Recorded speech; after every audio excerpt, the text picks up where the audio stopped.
The only thing that qualifies us to be a follower of Jesus is that we are sinners in need of grace.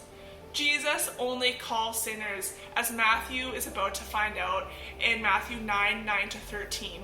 And here, Matthew recalls his own story of the time when Jesus called him. You see, Matthew was a tax collector, and tax collectors were not looked upon well by their peers. They collected money for the Roman Empire, and nobody liked the Roman Empire, and nobody liked someone who collected money for the Roman Empire.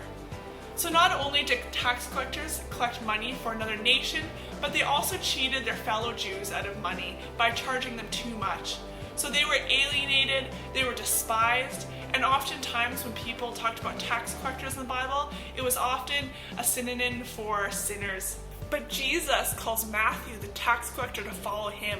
In Matthew 9:9-13, we see that Jesus calls Matthew away from his lifestyle, and Matthew immediately follows him, which is crazy. Imagine Jesus calling such a sinner, such a person like Matthew, to follow him. It's a good reminder for us that Jesus calls anyone and everyone to follow him. He calls me to follow him, he calls you to follow him.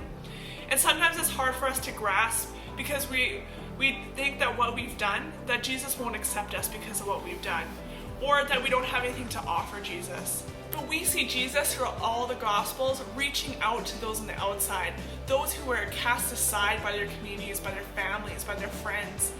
And Jesus says later that it's not the healthy who need a doctor, but the sick. Jesus comes specifically for those who have the greatest need, and he calls them to follow him. For those of us who feel like dirt and feel like Jesus wouldn't accept us for what we've done or what we don't have to offer, we have to remember that the only thing that qualifies us to follow Christ is that we are sinners in need of grace. We all fall short of the glory of God, but God, being rich in mercy because of the great love with which he loved us, even when we were dead in our trespasses, made us alive together with Christ. We also have to remember that part of this story is that the Pharisees were questioning why Jesus would eat with such sinners, the people who were cast out by society.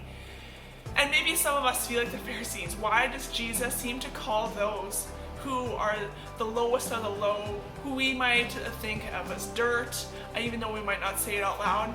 And we also have to remember that we are also sinners in need of grace.